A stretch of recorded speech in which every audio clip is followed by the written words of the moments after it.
Jadi kali ini kita akan membahas mengenai cabling kabel UTP. Oke, selanjutnya pastinya kita akan membahas definisinya dulu. Apa sih UTP itu atau UTP? UTP merupakan kependekan dari Unshielded Twisted Pair. Mengapa disebut unshielded? Karena kabel UTP tidak dilengkapi dengan pelindung yang memungkinkan kabel tersebut kurang tahan dengan interferensi elektromagnetik. Lalu, mengapa disebut twisted pair? Disebut twisted pair karena di dalamnya terdapat kabel-kabel yang disusun saling berpasangan spiral atau saling berlilitan. Karakteristik dari kabel UTP terdapat pelindung kabel yang pertama, kedua, maksimal bandwidth 100 Mbps, maksimal panjang kabel 100 meter. Jika pemakaian kabel lebih dari 100 meter dibutuhkan sebuah repeater atau pengulang. Kemudian memakai soket RJ45 atau registered jack. Terdapat dari 4 pasang kabel yang berpilin. Terdapat 1 pasang kabel untuk TX atau mengirim informasi, yaitu pada pin nomor 1 TX plus dan 2 TX min. Terdapat 1 pasang kabel untuk RX menerima informasi, yaitu pada pin nomor 3 RX plus dan 6 RX min. Terdapat 2 pasang kabel tidak terpakai not connected yang dapat digunakan untuk mengirim daya listrik power over Ethernet untuk mencatu perangkat yang ada di ujung kabel UTP. Nah, jumlah kabel yang ada di dalam kabel UTP adalah 8 jumlahnya, sehingga terdapat 4 pasang kabel yang saling berlilitan. Fungsi dari lilitan ini adalah sebagai eliminasi dan induksi kebocoran. Dari 8 buah kabel yang ada yang digunakan untuk pengiriman dan penerimaan data hanya 4 saja atau 2 pasang. Standar AEA atau TIE 568 menjelaskan spesifikasi kabel UTP sebagai aturan dalam instalasi jaringan komputer. IAA atau TAA menggunakan istilah kategori untuk membedakan beberapa tipe kabel UTP. Nah, kategori kabel UTP ini ada 7, tapi ada salah satunya yaitu dibagi menjadi 2. Yang pertama, kabel UTP kategori 1 mentransmisikan data dengan kecepatan rendah, biasanya digunakan untuk komunikasi telepon dan juga menghubungkan modem dengan line telepon.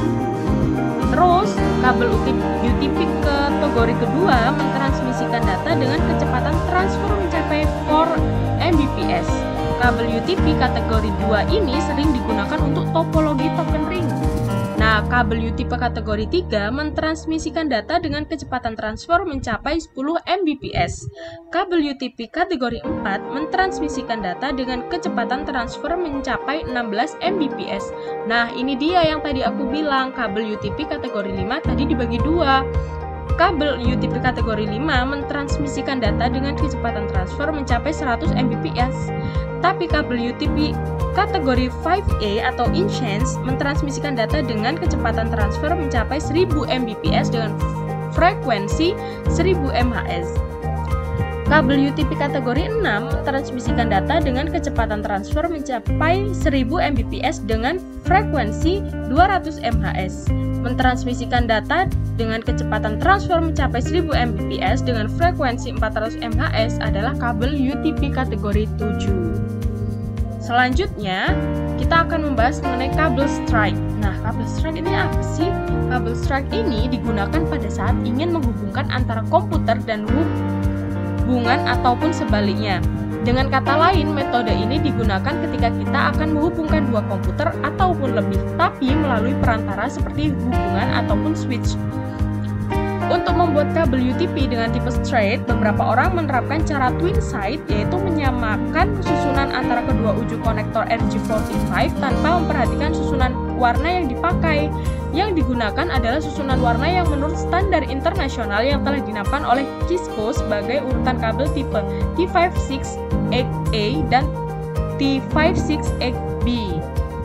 Lalu yang kedua adalah kabel crossover. Penyusunan kabel crossover silang berbeda dengan kabel straight through atau lurus. Jika pada ujung satu menggunakan standar IAA atau TAA 568A, maka pada ujung kedua harus menggunakan standar IAA atau TAA 568B. Bisa kita lihat bersama pada gambar di samping atau di bawah ini, kabel yang menyilang merupakan kabel yang berfungsi untuk mengirim dan menerima data, sedangkan dua pasang kabel yang lain susunannya tetap. Yang ketiga adalah kabel rollover. Pada sistem Cisco ada satu cara lain pemasangan kabel UTP yang digunakan untuk menghubungkan sebuah terminal atau PC dan modem ke konsol Cisco router atau konsol switch manageable. Cara ini disebut dengan rollover. Kabel rollover tersebut sebelumnya terkoneksi dengan DB25 atau DB9 adapter sebelum ke terminal atau PC. Anda dapat mengenali sebuah kabel rollover dengan melihat kedua ujung kabel. Kabel rollover ini digunakan untuk menghubungkan PC dengan konsol router atau PC dengan konsol switch manage. Nah, di sini kabel UTP punya kelebihan dan kekurangannya masing-masing. Kelebihannya, proses instalasi terbilang cukup mudah, harganya relatif terjangkau, ukuran kabel short konektornya kecil. Tidak akan terjadi gangguan apabila salah satu saluran kabel mengalami kerusakan, perawatannya pun mudah. Namun, di sisi lain ada kekurangannya juga. Yang pertama, jarak kabel yang hanya mencapai maksimal 100 meter. Kedua, proses transmisi pengiriman data yang lambat, rentan terhadap gelombang elektromagnetik, mudah diserang atau disadap.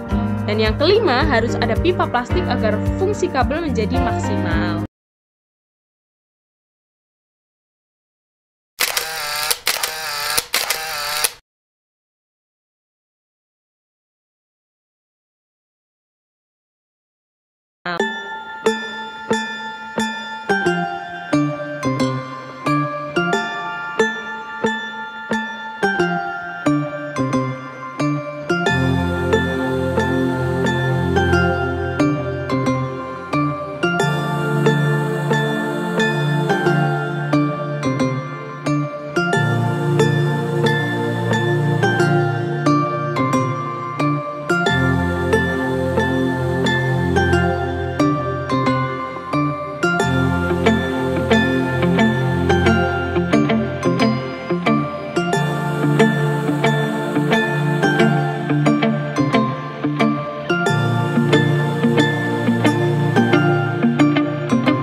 Terima kasih.